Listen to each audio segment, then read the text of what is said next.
क्या ज़मीन पे कोई एलियंस का रिसर्च सेंटर भी हो सकता है या फिर कुछ और। आज की इस वीडियो में हम आपको बरमूडा ट्रायंगल के राजों के बारे में बताने जा रहे हैं।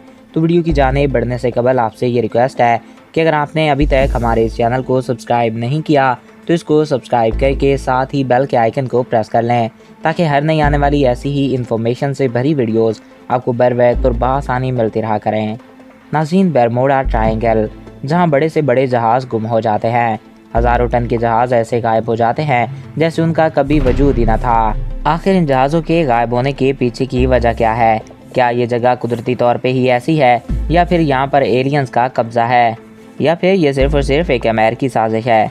यहाँ हज़ारों टन के जहाज़ डूब जाते हैं, फिर चाहे वो तैर रहे हों या हवा में उड़ रहे हों। सवाल उठता है कि आखिर जब समंदर में मौसम बिल्कुल सही हो तो इस जगह जहाज़ के जाते ही सब कुछ गड़बड़ क्यों होने लगता है, और देखते ही देखते हज़ारों टन के भारी भरकम जहाज़ रेडार से ओझल होकर बरमूडा में समा जाते हैं।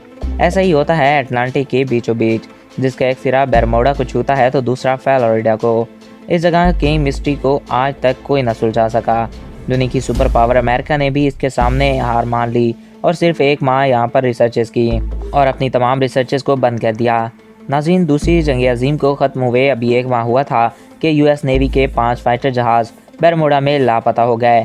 पायलट ने कहा, मुझे कुछ समझ नहीं आ रहा, मेरे कंपास ने काम करना बंद कर दिया है और मैं बादलों में फंस गया हूँ, मुझे कुछ समझ नहीं आ रही। इसके बाद इन जहाज़ों का राब्ता ज़मीन से टूट गया। इसके बाद अमेरिकी नेवी ने मज़ीद 5 जहाज़ों को इन जहाज़ों की तलाश के लिए भेजा।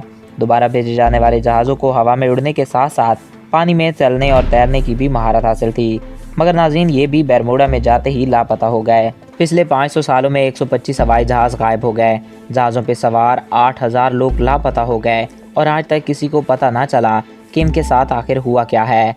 कई मुल्कों ने इस खतरनाक जगह पे कई एक रिसर्चेस की, मगर हर रिसर्च के साथ इसका राज गहराता ही चला गया।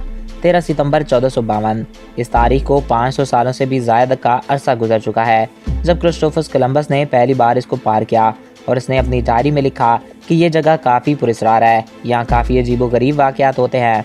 इसके पीछे की वजह मीथेन गैस बताई जाती है, जिसके फटने के बाद वो आसपास के इलाकों को अपनी चपेट में ले लेती है और चीज़ों को भी, जिसकी वजह से जहाज़ के इंजन तक ऑक्सीजन नहीं पहुँच पाता और उड़ते हुए जहाज़ भी समंदर में गिर जाते हैं। मगर नाज़रीन, सवाल ये है कि इसमें गिरे हुए जहाज़ का आखिर एक टुकड़ा क्यों नहीं मिलता। इसके राजों से आज तक कोई पर्दा नहीं उठा पाया कि आखिर उड़ते हुए जहाज़ बिल्कुल सही होने के बावजूद यहाँ गिर क्यों जाते हैं।